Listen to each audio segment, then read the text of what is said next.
The alarm doesn't make a sound. It never does. Marcus Thompson's body knows the time before the clock even has to ask. His eyes open at 5:29 a.m.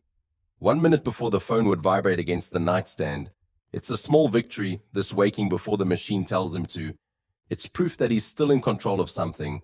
The darkness of his bedroom is absolute, the kind of dark that only exists in that hour before the city decides to wake up. Before the first hints of grey creep across the sky, Marcus sits up slowly, careful not to let the mattress creak. The apartment is small enough that sound travels, and he's learned over 9 years of single fatherhood that the smallest noise can become a disruption. He listens. Down the hallway, past the living room that doubles as a dining area, past the kitchen with its aging refrigerator, is his son's room. Marcus holds his breath and listens for the sound he's come to depend on. The soft, steady breathing of Aiden Thompson, age 9, still asleep in his small bed. The boy who needs routine like other children need food. The boy who has learned that consistency is another word for love. The breathing is there, regular, peaceful, unchanged. Marcus exhales. It's a ritual as old as fatherhood itself. But for Marcus, it's become something more. It's become proof of life continuing. Each morning, this small act of listening for his son's breath is Marcus confirming that nothing has broken overnight, that the fragile structure he's built around their lives is still standing. He has survived another night. And so has Aiden. He gets out of bed without sound, socks first, then his work pants from the chair where he left them the night before, still creased in a way that suggests someone is trying. The apartment is cold, the heat doesn't work well in winter, and it's February. He pulls on his work shirt, the same Consolidated Electric Services shirt he's worn 5 days a week for the past 11 years. The fabric is soft from washings, almost threadbare in places. It smells like detergent and honest labor. In the kitchen, he moves with the precision of someone who has done the same sequence thousands of times. Coffee first, not for pleasure, but for function.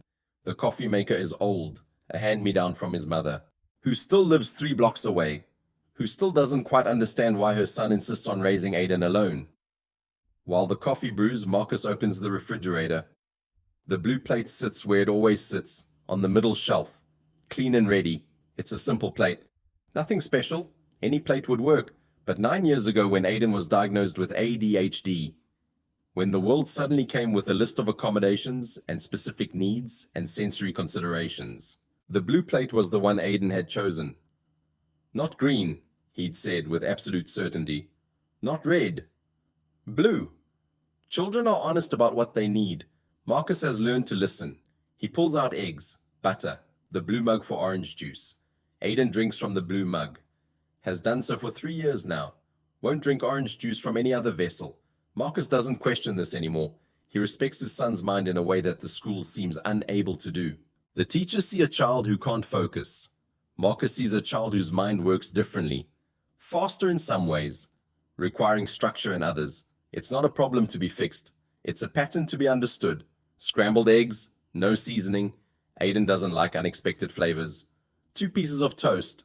Butter on both sides, the orange juice in the blue mug, filled 3/4 of the way. Because if it's too full, the sloshing bothers him. Marcus arranges everything on the blue plate with the same care a surgeon might use setting instruments on a tray. This breakfast is not just breakfast. It's a promise made and kept. It's the first consistent thing in a day that Aiden will face with varying degrees of anxiety and overwhelm. By the time he's finished preparing the plate, the coffee is ready. Marcus pours it into a travel mug. Black. No sugar, no cream. He's had the same coffee since Aiden was born. Efficient, simple, uncomplicated. That's become his philosophy for everything. He walks down the hallway. The apartment is still mostly dark, but now there's a hint of something lighter in the quality of the darkness. He knocks softly on Aiden's door, not entering until he hears the muffled consent that means his son is awake enough to process his presence.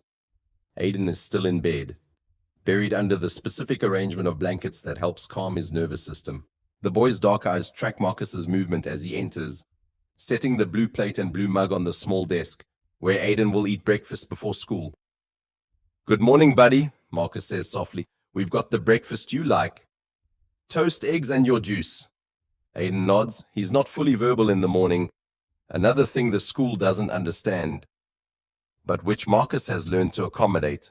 The boy will talk more as the day progresses, as his system wakes up. For now, the nod is enough.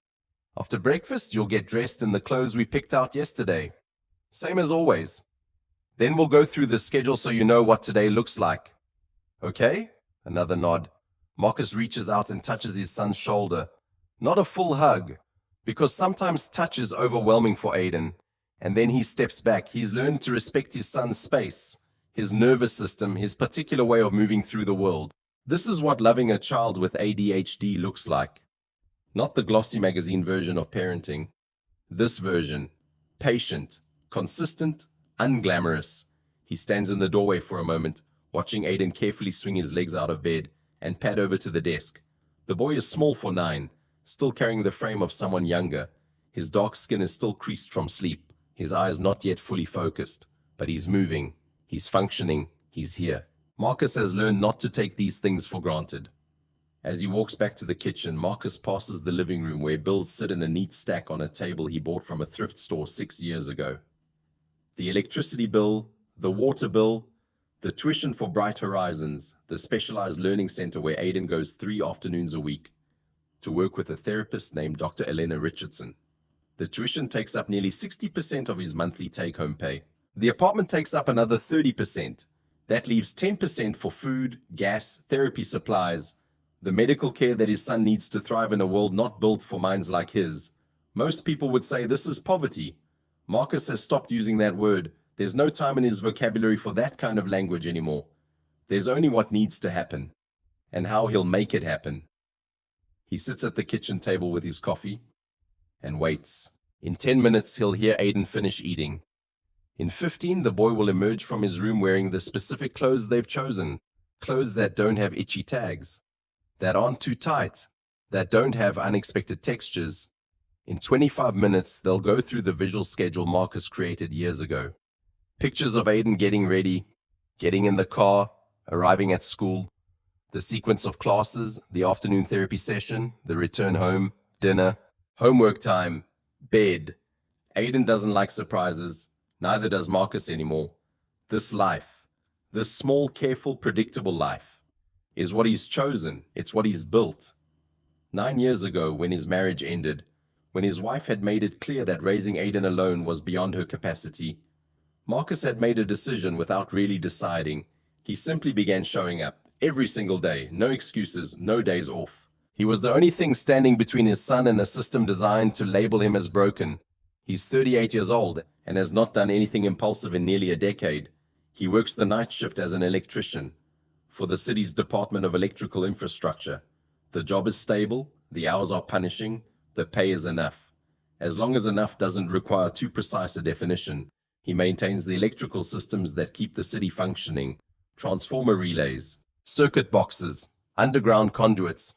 He knows them the way a musician knows their instrument, but he's forgotten how to be anything other than Aiden's father. He's forgotten what it feels like to want something just for himself. The coffee cools in his mug, as Marcus sits in the darkness of his kitchen, waiting for his son to finish breakfast, waiting for the day to begin its particular sequence. Somewhere in this city, there are people his age doing things he'll never do. Dating, advancing careers, taking vacations, sleeping past 5 in the morning. He doesn't envy them. Envy requires a part of him that stopped working the day he understood what his son needed. All he has is this, the blue plate, the blue mug, the specific arrangement of kindness that constitutes his daily life with Aiden. It's enough. It has to be, because the alternative, the idea of Aiden navigating the world with someone who doesn't understand his particular brilliance, who doesn't see that his difference is not a deficit, that alternative is unacceptable. Marcus has learned to live on very little. He's learned to find satisfaction in the smallest victories, an on-time medication, a successful school day, Aiden laughing at something genuinely funny, not in response to pressure or expectation, but in pure, unguarded joy. These are the things that constitute a life well lived. By 2:45 p.m., Marcus is parked outside Jefferson Elementary, waiting. The parking lot is filled with other cars, other parents or grandparents or guardians picking up the children who've spent the day negotiating the strange unwritten rules of academic institutions. Most of the kids emerge laughing, full of energy that still needs burning. Aiden will not be one of them. When the doors open and the children flow out like water from a broken dam, Marcus waits. His eyes scan the crowd carefully, watching for the small figure of his son. Aiden is there, near the back, walking slowly beside his classroom aide, Mrs. Patterson. The boy is moving carefully, deliberately, as if navigating a minefield. His backpack is on both shoulders. Marcus has taught him that asymmetrical weight distribution bothers him, and his eyes are focused on the ground. Even from this distance, Marcus can see the tension in Aiden's shoulders. He gets out of the car and moves toward his son. He doesn't wave or call out. Aiden responds better to his actual presence than to distant attention. When Marcus reaches him, he doesn't say anything immediately. He simply stands there, letting Aiden's nervous system register his arrival. "His day was good," Mrs. Patterson says, handing Marcus a small notebook where the school communicates Aiden's daily behavior. "He participated in 2 of his preferred activities. Math went well. Writing was a little challenging. Lots of fidgeting. But he completed the assignment." Marcus nods. He's learned that teachers mean well, but often have no idea what they're looking at. Writing challenges for Aiden aren't laziness or defiance. They're his nervous system telling him that the physicality of holding a pencil is too much. Forming letters, sitting still in an uncomfortable chair, managing the social pressure of the classroom. It's too much. It's not that he can't write. It's that the cost of writing in emotional energy is enormous. "Thank you for letting me know," Marcus says to Mrs. Patterson, then to Aiden. "Let's go, buddy. We're heading to therapy." The ride to Bright Horizons is quiet. Aiden sits in the back seat, his head against the window, looking out at the world passing by. Marcus drives carefully, at exactly the speed limit. No sudden stops, no loud music on the radio. The car is a 2009 Civic, paid off, reliable. Another vehicle paid for with overtime. And the kind of choices that don't make headlines. The therapy center is in a converted house on the east side of the city, in a neighborhood that's slowly being reclaimed from years of neglect. Bright Horizons sits between a laundromat and a hardware store that's been closed for 2 years. Inside, the walls are painted a soothing green. There are books, there are sensory tools, fidget toys, weighted blankets. The kind of environment designed for minds like Aiden's. Dr. Elena Richardson's office is at the end of the hallway. Marcus has learned to sit in the waiting room while Elena works with Aiden. The waiting room has comfortable chairs and magazines from 6 months ago. Marcus has read all of them. Instead, he pulls out his work phone and checks emails from his supervisor, Tom Briggs. Nothing urgent. Just the daily confirmations that his job is waiting for him. That he's still employed. That he still has income. He uses the time to think about the unpaid bills at home. The water heater is making a noise. The kitchen light flickers when it rains. The refrigerator is making a sound it shouldn't. These are things that need attention he doesn't have time for. He'll get to them eventually. He always does. It just takes longer now. 45 minutes later, Aiden emerges from Elena's office. The boy looks less tense. His shoulders have dropped slightly. This is the effect Elena has on him. Not because she's fixed anything, but because she understands without judgment. She sees Aiden's ADHD not as a problem, but as part of his neurology, as interesting, as something to work with rather than against. As Aiden comes out, Elena appears behind him. She's a woman in her mid-40s, black like Marcus, with the particular composure that comes from spending your life helping other people's children. She's attractive in an understated way, not the kind of attractive that Marcus pays attention to anymore. He's learned that noticing things like beauty is a luxury he doesn't have access to. "He did really well today," Elena says, as she always does. She's not the kind of therapist who would sugarcoat things. If Aiden had a difficult session, she'd say so. But today she means it. "We worked on his anxiety response to writing. I gave him some strategies. I'd like you to practice them at home if you can." "I will," Marcus says. He always does. Elena hands Aiden a small piece of paper with 3 simple drawings, visuals of the techniques she's taught. Aiden takes it and tucks it into his backpack with the precision of someone filing something important. "Marcus," Elena says, and something in her voice makes him look at her directly. "Can I talk to you for a moment?" "Aiden, can you wait in the waiting room while I speak with your dad?" Aiden nods and drifts back toward the waiting area, pulling out the small toy he keeps in his backpack, a smooth stone he found a year ago and has carried ever since. Marcus follows Elena back into her office. It's a peaceful space, designed the same way her waiting room is, calming, intentional, free of unnecessary stimulation. Elena closes the door softly. I wanted to check in with you about something, she says, settling into her chair. How are you doing? And I mean that genuinely. Not as a therapist, but person to person. Marcus is quiet for a moment. This is unusual. Elena is always professional, always focused on Aiden. This question asked in this way suggests something different. I'm managing, Marcus says finally, same as always. That's what I'm concerned about, Elena says gently. Marcus, you work full-time. You're raising a child with significant needs on your own. You're not asking for help. You're not dating. You're not taking breaks. You're just managing. That's what you do, Marcus says. You show up. You do what's required. I know, Elena says, and you're doing it beautifully. Aiden is emotionally secure. He's brilliant. He's thriving in the ways that matter. But I'm wondering what that's costing you. Marcus looks out her window, where he can see the street below. A woman is pushing a stroller. A man is entering the laundromat. The world is continuing in its way, full of people living lives he's no longer part of. It's not costing me anything, he says. This is what I chose. I know, Elena says again, and you're doing it well. I just wanted you to know that I see you. I see how hard you're working. I see that you're sacrificing things, and I want you to know that that matters. You matter. Marcus doesn't know what to say to this. He's not used to being seen, really seen, by anyone other than his son. He nods. Thank you, he says finally.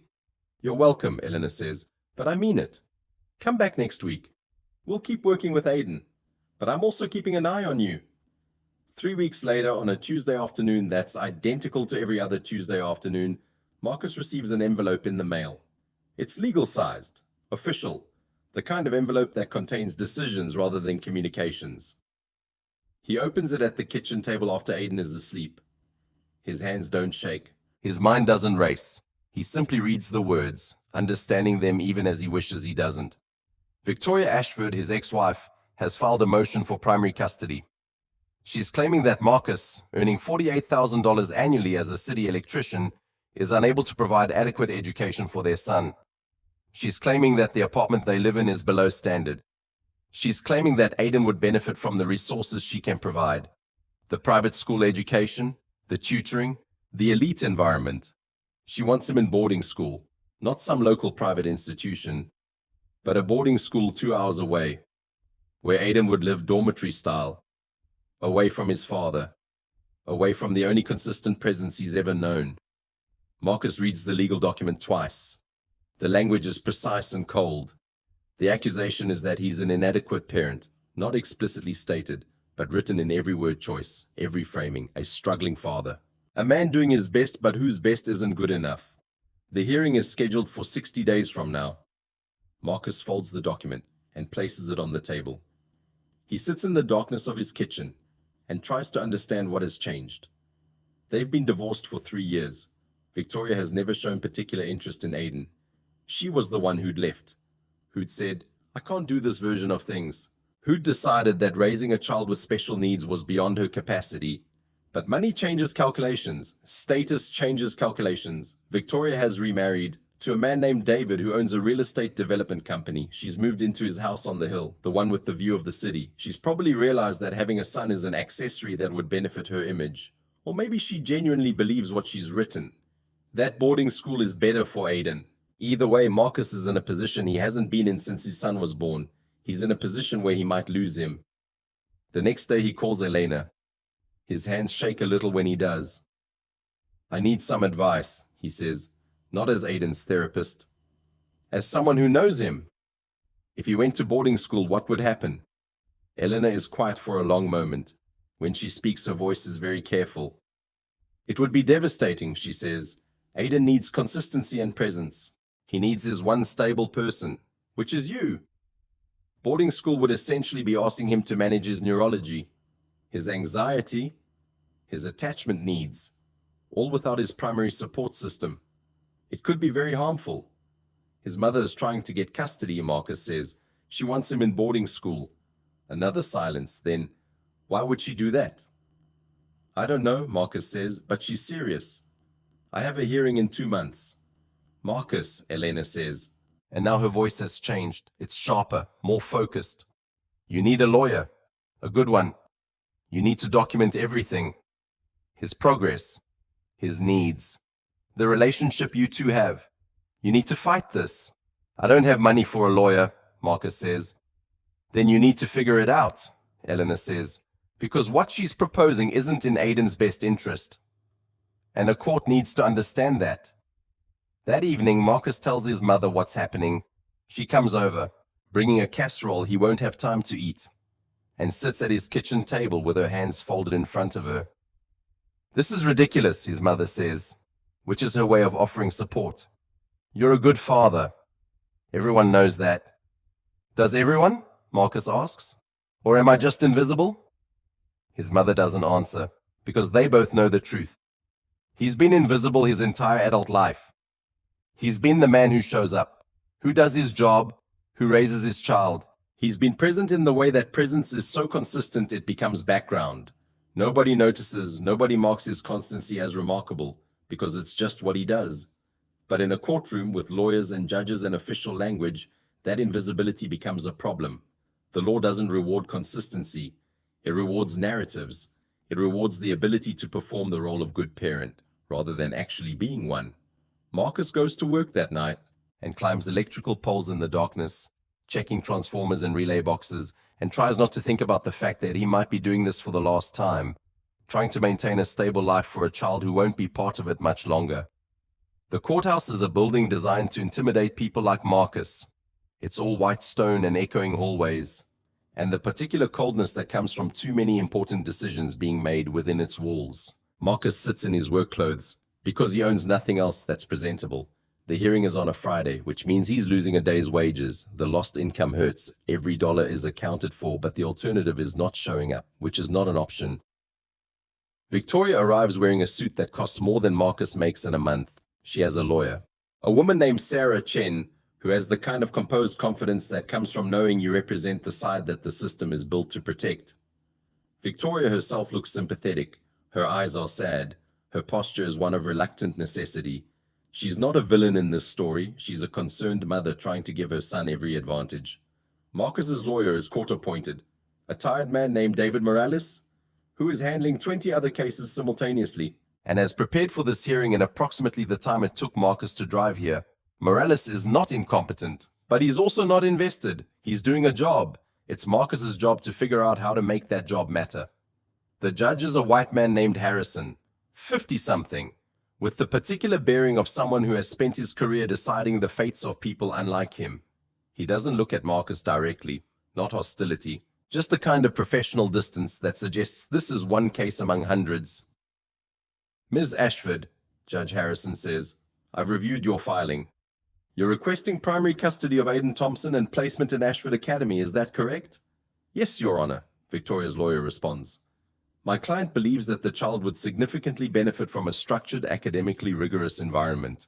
She's in a position to provide resources that would accelerate his educational trajectory. She says this as if Aiden is a project, as if his education is something separate from his emotional well-being, his need for stability, his particular way of moving through the world. Mr. Thompson, Judge Harrison says, finally acknowledging Marcus's existence. Do you wish to respond? Marcus stands. Morales gives him an encouraging look that suggests he should say something, but provides no guidance about what. I don't think boarding school is good for my son, Marcus says. His voice is steady, which surprises him. Aiden has ADHD. He needs consistency and presence. He needs to know that one person is always going to be there for him. Boarding school would take that away. But your financial resources are limited, is that correct? The judge asks. Yes, Marcus says. I make about $48,000 a year, but I provide everything Aiden needs. Including private therapy? Victoria's lawyer asks. According to our research, you're spending significant resources on specialized therapy. That wouldn't be necessary if he attended a structured school with appropriate academic support. The therapy is necessary because he has ADHD, Marcus says. The therapy helps him understand his own mind. That doesn't change at a boarding school. He'd still need it. The judge listens but doesn't write anything down. He's heard enough of both sides. I'll take this under advisement, Judge Harrison says. We'll reconvene in 3 weeks for opening arguments. Both parties will submit supporting documentation. Next case? The whole thing has taken less than 20 minutes. As Marcus leaves the courthouse, he tries to understand what has just happened.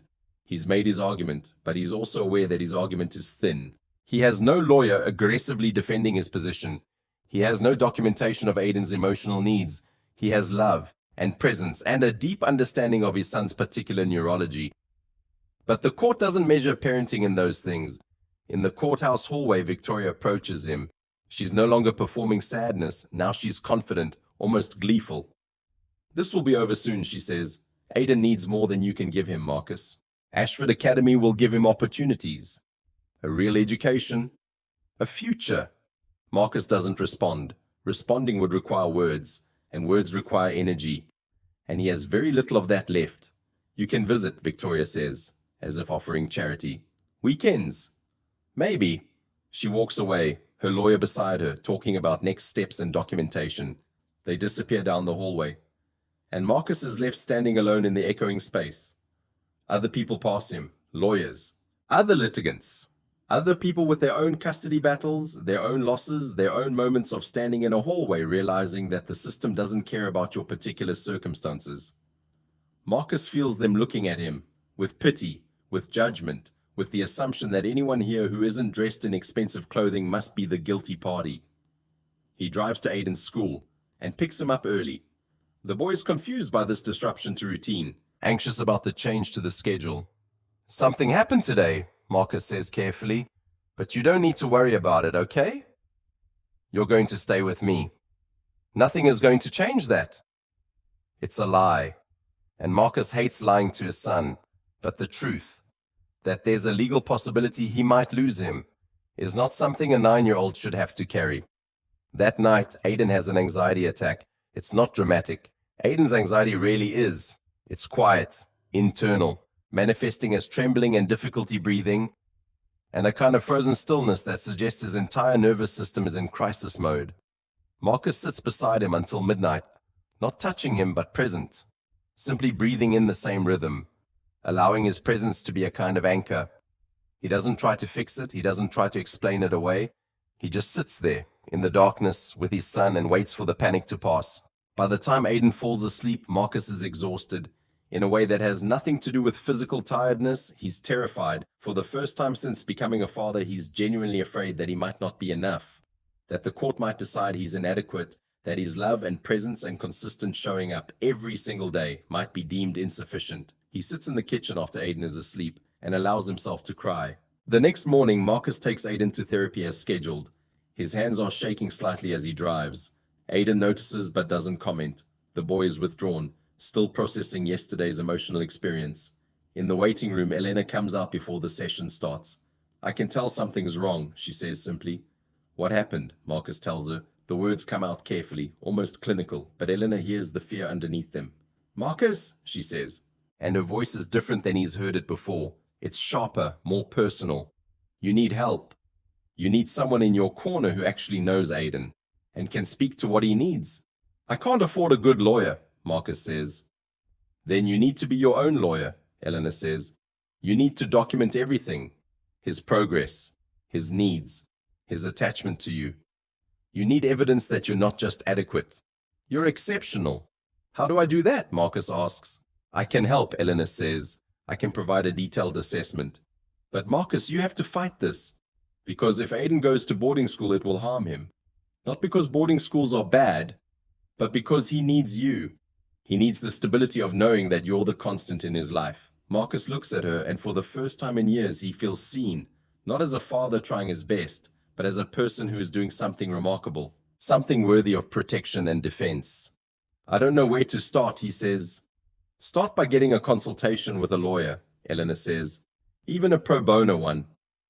Start by understanding what you actually have, because I think you're underestimating it." That evening, after Aiden is asleep, Marcus does something he hasn't done in years. He drives to the house on Crescent Avenue. It's in the neighborhood where he grew up, where the streets are narrower and the trees are older, and the houses have the particular weariness that comes from decades of deferred maintenance. The house is his, has been his since his grandmother passed away 10 years ago. He inherited it because there was no one else, because his mother had already moved into the small house she lives in now, and the property had simply become his by default. It's a 3-bedroom, 1-bath structure, built in 1952, with a foundation that's still solid and a roof that has maybe 5 years left in it. The lot is nearly a quarter acre, which in this neighborhood used to be standard and unremarkable. But neighborhoods change. Marcus has watched his own neighborhood change over the past decade. The coffee shop on the corner is now trendy. The laundromat is still there. But the spaces around it are being converted into lofts. The city is creeping back this way. Hungry for land, for property, for space to develop. Marcus pulls out his phone and searches the property records. He's never actually done this before. The house has always been his, an asset that existed more in legal documents than in his consciousness. He's been renting it out to a family he grew up with, the Williamson family. 4 kids, 2 adults, paying $800 a month. Because Marcus can't bring himself to charge market rate to people he knows. The assessed value of the property is $580,000. That's nearly 12 times what he makes in a year. He sits in his car, staring at the number, and tries to understand what this means. He has an asset, he has collateral, he has something that might actually matter in the kind of fight that's coming. The next day he calls the property manager, a woman named Susan who handles several rental properties in the neighborhood. She comes to see him at work during his lunch break. "Why haven't you ever sold this?" Susan asks, looking at the property records. "The land alone is worth significant money. You could develop it. You could sell it. You could do something with this asset." "I grew up on that street," Marcus says. "The people living there grew up on that street. It's community." "I understand," Susan says. "But Marcus, you're looking at nearly $600,000 in property value that you're not utilizing. You're working full-time as an electrician when you have this resource available." "What would I do with $600,000? Marcus asks. "I don't want to be rich. I want to pay my bills and take care of my son." "Right now, you're choosing poverty when you have access to wealth," Susan says. "And Marcus, I'm going to be honest. That's a choice that puts you in a very particular legal position. If there's ever a custody dispute, the other side will look at your income, not your assets. They'll see someone struggling, not someone choosing to live this way." Marcus understands in that moment what Elena meant. He's been playing the game incorrectly. He's been invisible not because he's poor, but because he's chosen to be. And choices in a legal proceeding matter less than facts. James Chen has his office in a downtown building with windows that overlook the city. He's around Marcus's age, Asian American, with the particular bearing of someone successful enough to choose their clients. Marcus sits across from him after researching lawyers for a week, after finding the one who has a reputation for handling custody cases pro bono, when the father is clearly the better parent. "Tell me about your situation," James says. Marcus does. He tells him about Aiden, about the ADHD, about the needs, about the routine, about the love. He tells him about Victoria, about the boarding school, about the hearing in 3 weeks. He tells him about the job, the apartment, the therapy. James listens. He writes things down. He doesn't interrupt. When Marcus finishes, James sits back in his chair. "You said something interesting," James says. "You mentioned that you own property. Tell me about that." Marcus explains about the house, the inheritance, the family living there, the decision not to sell. "Can I be direct with you?" James asks. "Yes," Marcus says. "You're underestimating your own position," James says. "You're not a struggling single father. You're a dedicated father who has chosen a particular lifestyle while maintaining significant assets. That's a completely different story." "I don't want to be wealthy," Marcus says. "I don't want to sell the house." "You don't have to sell it," James says, "but the court needs to know you have it. You need to understand what this changes about your case. You're not fighting from a position of scarcity. You're fighting from a position of choice." James pulls out a document and shows it to Marcus. "I'll take your case," James says, "and I'll do it pro bono because I think your son needs his father. And I think you're the better parent. But you need to do some work. You need to gather documentation of Aiden's progress. You need statements from his therapist. You need to show the court that your relationship with him is exceptional. Can you do that?" "Yes," Marcus says. "Then we're going to win this," James says. For the next 3 weeks, Marcus becomes obsessed with documentation. He creates a folder on his computer with scans of Aiden's medical records, his therapy notes, his school evaluations, He puts together photographs of the two of them. Quiet moments, ordinary moments, proof of consistent presence. Elena provides a detailed clinical assessment. She documents Aiden's progress over the 2 years she's been working with him. She notes his emotional security, his improved ability to manage anxiety, his academic achievements. She writes, Aiden's attachment to his father is secure and appropriate. His primary source of stability and emotional regulation is his father's presence. Any separation would cause significant harm. Marcus's supervisor, Tom Briggs, provides a letter stating that Marcus has never missed a day of work, that he's reliable, that he's been promoted twice, that he's a dedicated employee. It's a small thing, but it's something. The school provides transcripts showing that Aiden's academic performance is exceeding expectations. Despite having ADHD, he's reading at a college level. He's excelling in math. He's struggling with writing, but he's engaged. James organizes it all into a coherent narrative. Marcus Thompson is a father who shows up. He shows up every day. He shows up in small ways and large ways. He shows up when it's inconvenient and when it costs him something. He shows up in the middle of the night when his son is having an anxiety attack. He shows up at school events in work clothes. He shows up with consistency and dedication and love. James reviews the documents with Marcus 2 days before the second hearing. This is good, James says. This is very good. The court is going to see someone who knows his child intimately, and someone who's willing to do whatever it takes to care for him. That's powerful. What about Victoria? Marcus asks. Victoria has resources, James says, but she doesn't have relationship. And in custody cases, relationship matters, especially with a child like Aiden who needs consistency above all else. She's going to argue that you can't provide for him. We're going to argue that you already are providing for him at the level he actually needs, not the level she thinks he needs. Victoria's lawyer discovers the property.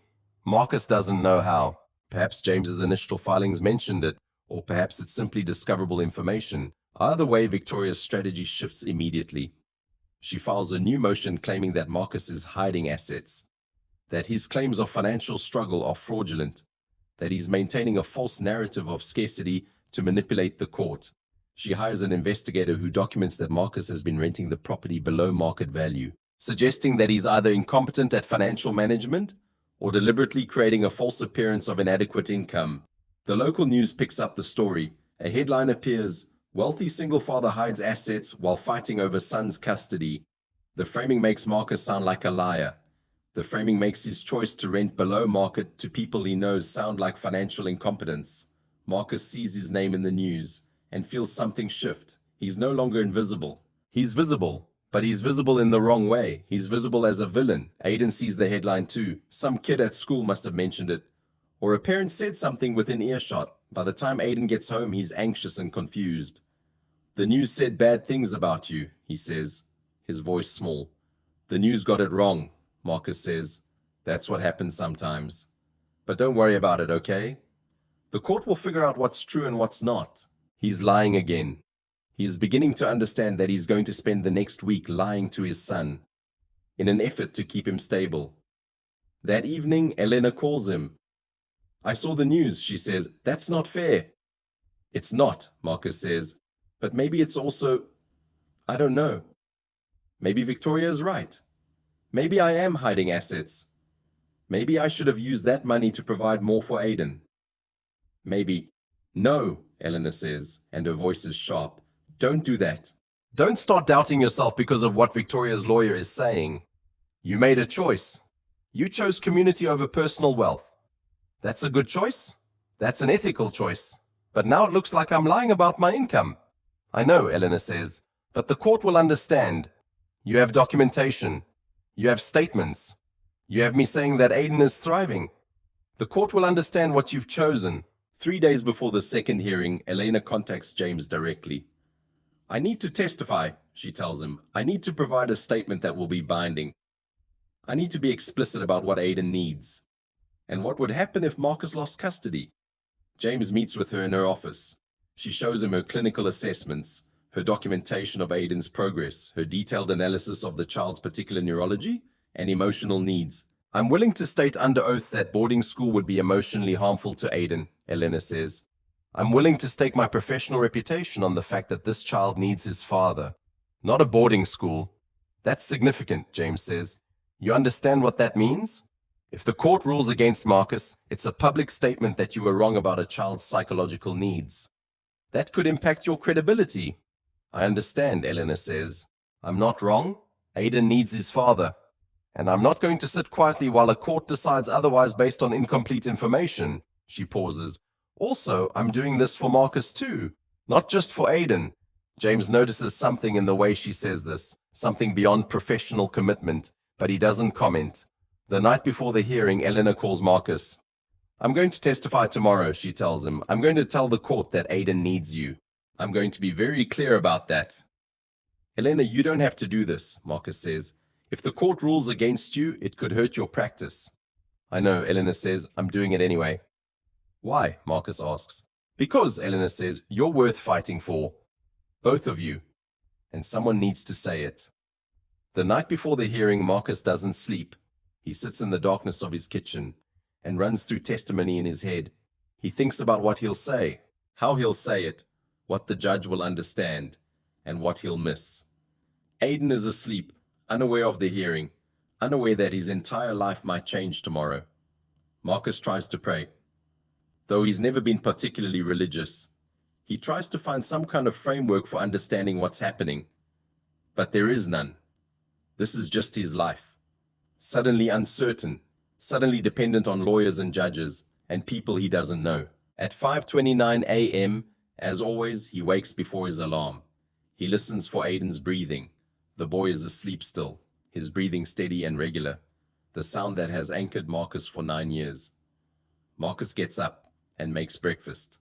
He goes through the routine as if it's a normal day, because for Aiden, it needs to be. The boy doesn't need to know that his father is terrified. The courtroom is different today. There are more people. Eleanor is present, waiting to testify. James is prepared, with documents and evidence, and a clear strategy. Victoria and her lawyer are also prepared, dressed impeccably, carrying the confidence that comes from wealth and social status. Judge Harrison enters and settles into his position. Mr. Thompson, he says, your attorney has submitted substantial documentation since our last hearing. I've reviewed it. Ms. Ashford, your attorney has also submitted documentation addressing Mr. Thompson's assets. Let me hear opening arguments. James stands. He's prepared, methodical, clear. Your Honor, Mr. Thompson is not hiding assets. He's making a particular choice about how to live. He inherited property from his grandmother. Rather than sell it to enrich his own lifestyle, he has chosen to rent it below market value to a family in his community. That's not fraud. That's integrity. The evidence shows that Aiden Thompson is thriving emotionally and academically under his father's care. He's secure. He's progressing. He's developing in all the ways that matter for a child with ADHD. His father has chosen to live modestly in order to afford specialized therapy that has been directly responsible for Aiden's improvement. That's not the choice of an inadequate parent. That's the choice of an exceptional one. Victoria's lawyer stands next. The issue, Your Honor, is not whether Mr. Thompson loves his son. It's whether he's providing the educational opportunities that Aiden deserves. Mr. Thompson earns $48,000 per year. He could be using his property, his asset, to provide more. Instead, he's claiming poverty while sitting on significant wealth. That's not integrity. That's manipulation. Aiden would receive superior education, superior resources, superior opportunities in boarding school. Your Honor, James interrupts, I'd like to call Dr. Elena Richardson to the stand. Eleanor walks to the front of the courtroom. She's wearing professional clothing, carrying herself with the composure of someone who knows what she's about to say matters. She's sworn in. And then James begins his questioning. Dr. Richardson, you've been working with Aiden Thompson for approximately 2 years. Can you describe his progress during that time? Aiden came to me as a child struggling significantly with anxiety related to his ADHD, Elena says. He's now a child with significant anxiety, but he's developed tools to manage it. He's more confident. His self-worth has improved. His ability to navigate school has improved dramatically. In your clinical opinion, what's responsible for this progress? His father, Eleanor says simply. Marcus provides the consistency that Aiden needs. He provides the emotional safety. He's learned his son's particular needs and accommodates them. That's the foundation of everything. Dr. Richardson, Victoria's lawyer asks during cross-examination. If Mr. Thompson used his property to provide superior educational resources, would that benefit Aiden? Potentially in some ways, Elena says, but it would come at the cost of the thing Aiden needs most. Consistent presence from his primary attachment figure. That's you, Your Honor. The trade-off isn't worth it. Then James calls Marcus to the stand. Mr. Thompson, tell the court about your daily routine with your son. Marcus stands, and for the first time in his life, he speaks the full truth of his life out loud, in front of strangers, for the record. I wake at 5:30, he says. I listen to make sure Aiden is breathing. I make his breakfast. Same breakfast every day because he needs that consistency. I help him get ready for school. I make sure he has his sensory accommodations. I pick him up from school. I take him to therapy 3 afternoons a week. I help with homework. I put him to bed. I do this every single day. Why every single day? James asks. Because he needs it, Marcus says. Because I made a promise to him when his mother left, that I would be the one constant in his life. Because his mind works differently, and he needs someone who understands that and doesn't see it as a problem. Do you wish you were wealthier? Marcus considers this. I wish I had more resources to give him, he says. But I don't wish I was different, because if I was different, I wouldn't be the person he needs. One more question, James says. Why don't you use your property to advance your own financial situation? Because it's not my property, Marcus says. It's my grandmother's legacy. It's a neighborhood I grew up in. It's a community. And the people living there, they're part of that community too. They need stability as much as Aiden does. I can't sell the future for someone else's present. Victoria's lawyer stands for cross-examination. Mr. Thompson, isn't it true that you chose not to apply for the advanced engineering program because of Aiden? Yes, Marcus says. And isn't it true that this choice directly limited your earning potential? Yes, Marcus says. So you sacrificed your own advancement for your son. Isn't it reasonable that Ms. Ashford would provide better opportunities than you have access to? No, Marcus says, because Aiden doesn't need more opportunities. He needs his father. That's what he needs. When Elena is called back for her prepared testimony, her voice is steady and clear. In my professional opinion, she states, Aiden Thompson would experience significant emotional harm from separation from his father, particularly at the distance boarding school would require. His anxiety would increase. His confidence would decrease. His ability to manage school would deteriorate. The claim that boarding school would provide superior education is true in some technical sense. But education isn't just academics. Education is also learning to trust, to feel secure, to understand your own mind. Aiden has learned those things from his father. Boarding school would undo that learning. Would you say, James asks, that Mr. Thompson is an adequate parent? I would say he's an exceptional parent, Eleanor says. I work with dozens of families. The relationship between Marcus and Aiden is one of the most secure, healthy parent-child relationships I've encountered. Judge Harrison takes the documents home with him. He reads them that evening. Marcus's documented routine, Eleanor's clinical assessment, the school reports. The therapist notes, he reads about a child who is thriving, not despite his father's modest circumstances, but because of his father's presence. 3 days later, he issues his ruling. In reviewing this case, Judge Harrison states, I've become aware of something important. The initial framing suggested that Mr. Thompson was inadequate, and Ms. Ashford was providing superior opportunities. However, the evidence suggests something different. Mr. Thompson is not a struggling parent inadequately providing for his son.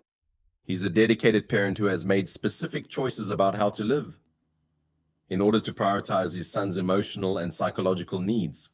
That's not inadequacy. That's integrity. The evidence shows that Aiden Thompson is emotionally secure, academically capable, and thriving under his father's care. The evidence shows that separation from his primary attachment figure would cause significant harm. The evidence shows that his father is providing exactly what this child needs. I'm troubled by the initial dismissal of Mr. Thompson's parenting.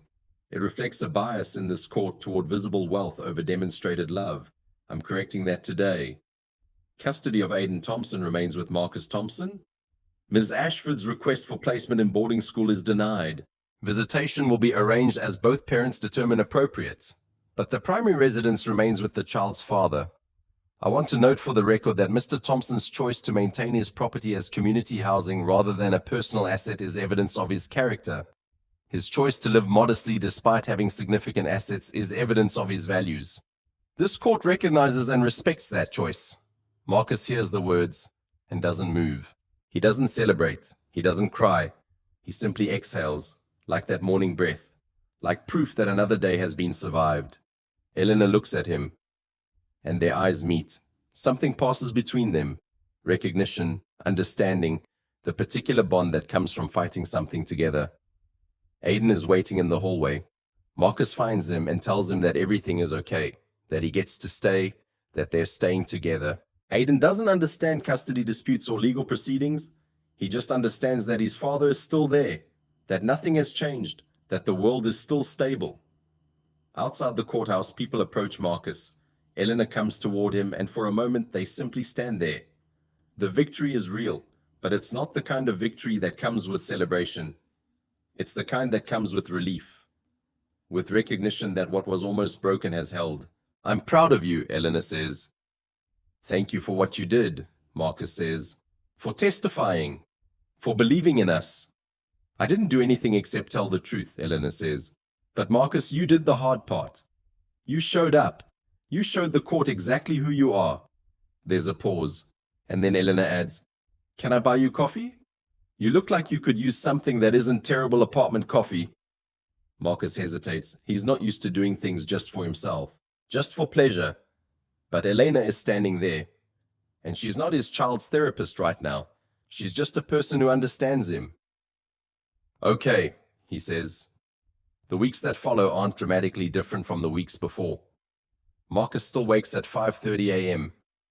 He still makes breakfast on the blue plate. He still goes to work, still picks up Aiden from school, still takes him to therapy. But something has shifted internally. The fear is gone. The uncertainty is gone. What remains is the quiet knowledge that what he's built is solid, that his love is sufficient, that his presence matters. Victoria contacts him about visitation. She's willing to arrange visits, weekends perhaps, or a week in summer. Marcus agrees to limited, supervised visits. Aiden is given the choice, and he chooses occasional time with his mother. But mostly he chooses to be with his father. Tom Briggs calls Marcus into his office one afternoon. I've been hearing good things about you, Tom says. The court stuff. The way you handled it. That took guts. Just did what I had to do, Marcus says. I know, Tom says. That's what I mean. I want to talk to you about advancement. We have an opening in management. It's more responsibility, but the pay is significantly better.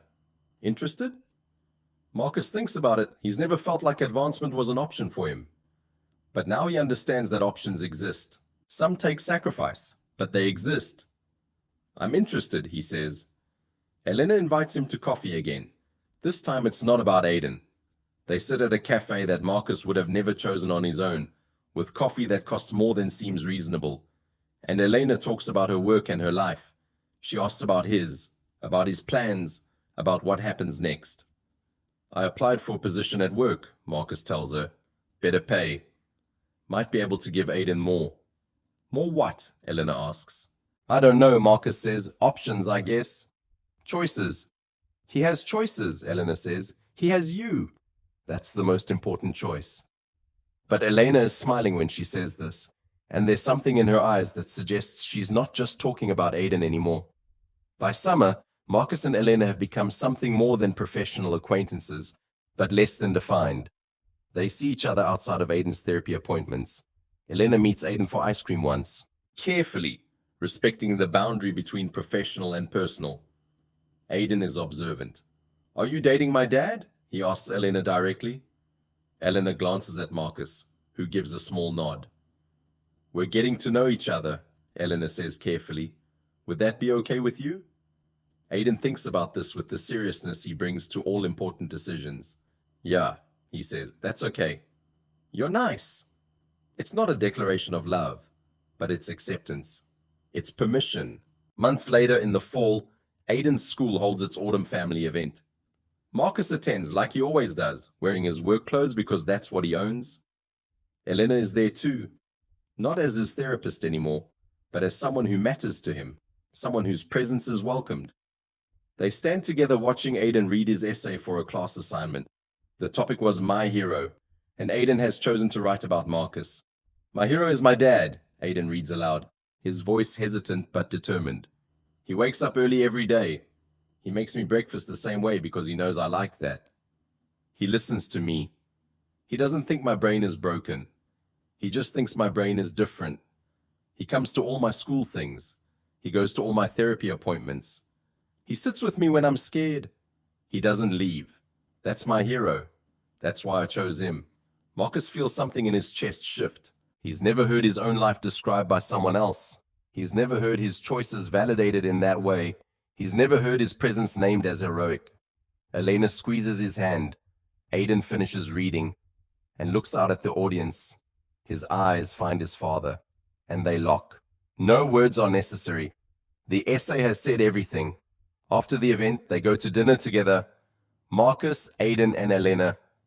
It's not fancy, it's a restaurant with good food and reasonable prices, and a space where Aiden is comfortable. They sit in a booth, and Aiden talks more than usual, animated about the essay reading and the way people had responded. People clapped, Aiden says with wonder. They clapped for my essay about you. Because it was a good essay, Marcus says. Because you wrote the truth. But he's looking at Elena when he says it, and she's looking back. And there's something between them that feels like possibility, like permission to want things beyond survival, like the understanding that having survived, having been seen, having been validated, it's okay to also want to be loved.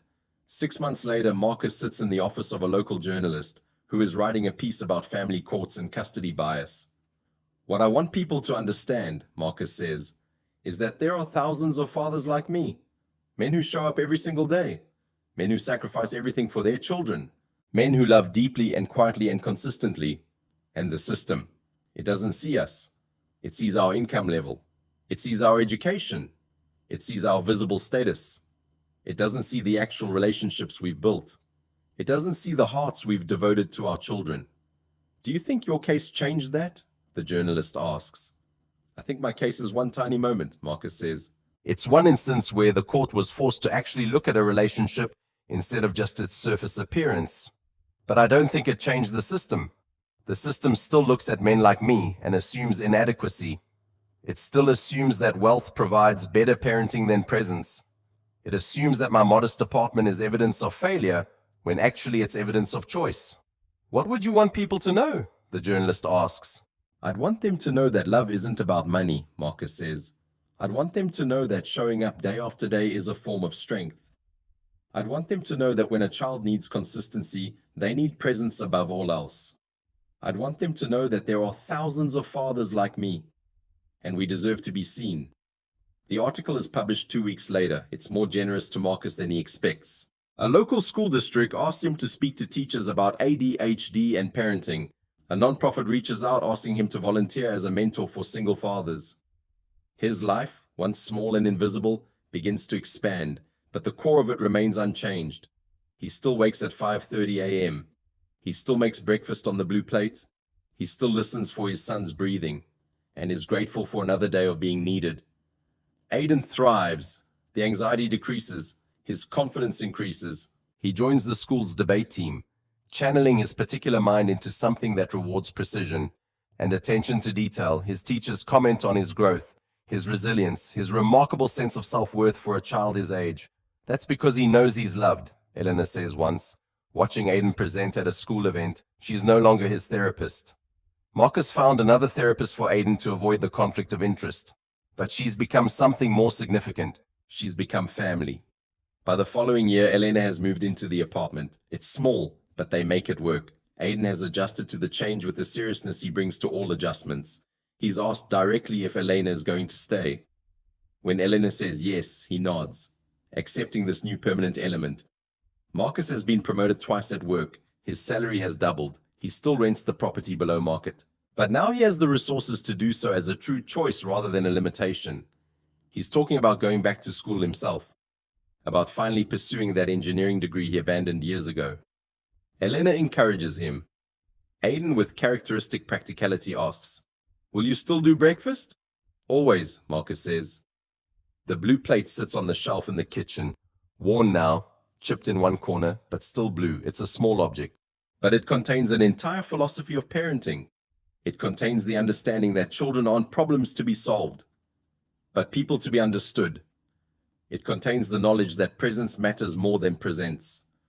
The story of Marcus Thompson is not unique. There are thousands of him, fathers who show up, who sacrifice, who love quietly and consistently. Most of them will never be in a courtroom.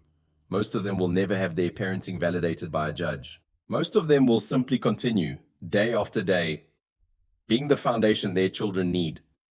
What makes Marcus's story worth telling is not that it's special, it's that it's ordinary. It's that everywhere, in apartments and small houses, in working class neighborhoods and modest circumstances, there are men building love through presence. There are fathers listening for their children's breathing at 5 in the morning.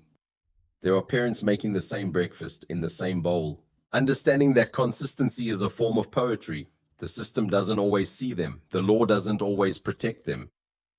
But they continue. They show up. They build lives of quiet excellence around the simple fact of their devotion. Marcus Thompson is one of thousands. His victory is their victory. His validation is proof that presence matters. That love, shown through action and consistency and sacrifice, is ultimately more powerful than any argument made in any courtroom. The blue plate sits in the dish rack, drying.